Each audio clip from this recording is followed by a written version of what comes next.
Kay Alex Lettuce in a cup. Easy mo gawa mo. Update 26 days ng ating lettuce ito. Naglalanta na sa sobrang init. Yan no. Kaya spray natin siya ng tubig. Yan. Para siya ay ma-hydrate. Ewan ko kung makarecover pa siya. So wala tayong magagawa. No? Sa iba sa mga malalaking farm, nilalagyan siya ng mga net shade. O para hindi siya masyadong directly sunlight, no? Direct sunlight. No? So para mag-survive. So ganun may net shade. Tapos commonly ang ideal temperature para sa lettuce is 28 degrees, no? Yung kanyang temperature ang kanyang environment. So meaning to say dapat medyo malamig talaga. So ang ginagawa dito yung iba ay tinatapatan to ng fan, electric fan, no? Para siya ay malamig at the same time ay yung exhaust, no? May exhaust siya ganun, no?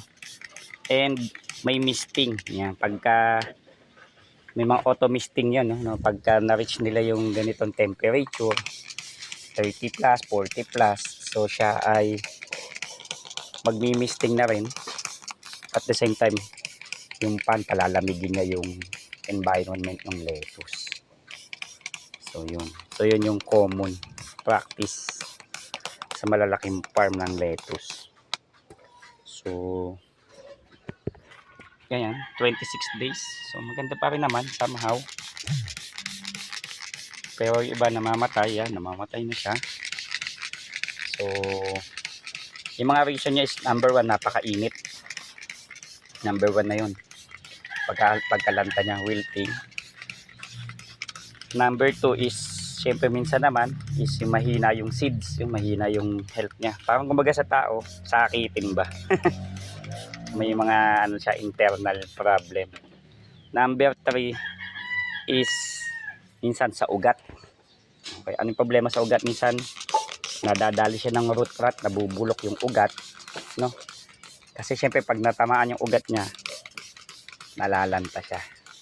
Pag umabot na sa ugat, yung pagkalanta. Yan. So kaya siya nagkakaganyan. So magagawa ko lang sa kanya, maitutulong ko sa kanya is foliar.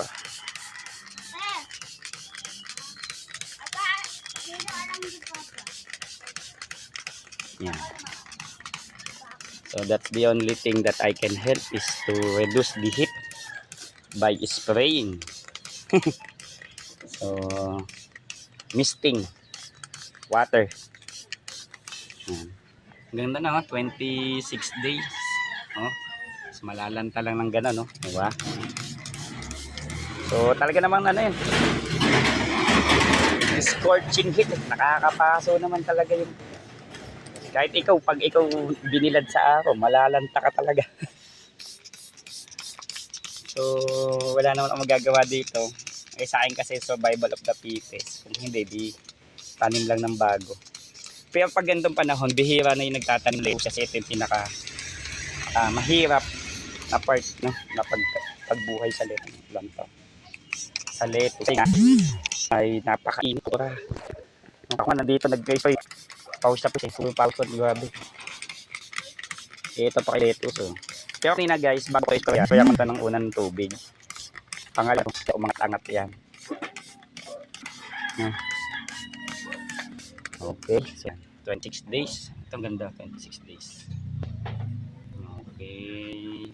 Tapos may mga matay lang tayo, no? Matantay sa 2, 4, 5, 6. So 6 na yung mga nalalalalanta. Nagkakalalanta. Lalalalalanta. Wala naman tayo magagawa dyan. So kung mag-survive siya, that's good. Kung not hanggang doon siya, so be it. So replace. Yun lang naman ang magagawa natin, tanim bago. So yun.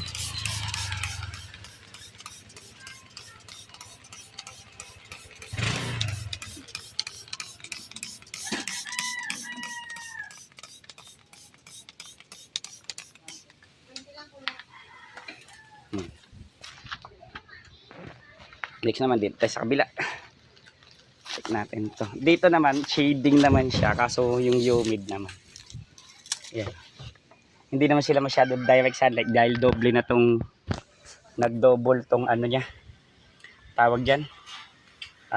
UV plastic. So meaning to say, ito yung mga insekto na nangangain ng dahon. Kita ba dyan?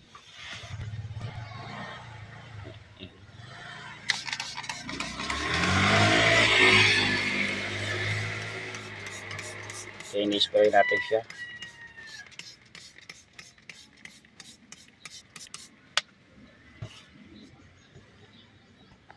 Grabe, dami. Sa akin tulungan natin makasurvive. So the only thing I can help is to misting. So yan siya ng tubig para I'm survive. Okay.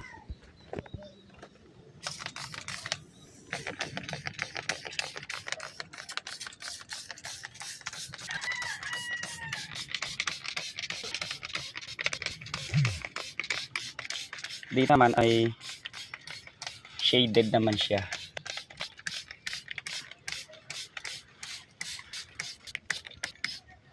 Ito yung insekto na nangangagat sa kanya na natiyar sa may kokopit ito. Ito ba yan? So pagkapilisa ako to may dugo yan. Yan. Grabe yan. Yan. Yan pa. Mamamatay sila.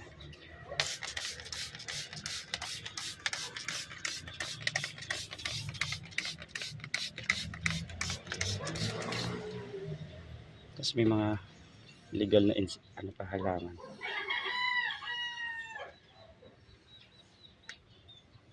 Madamo-damo na hindi naman kasama dito sa halaman natin.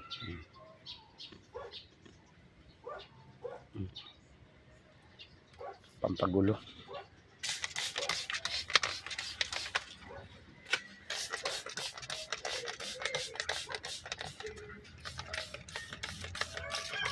So yan. Okay. 26 days. Nagkakalanta-lanta sa init. Grabe talaga init. So kulog pa naman. 26 days. Yan yung pagka-spray ko lanta agad.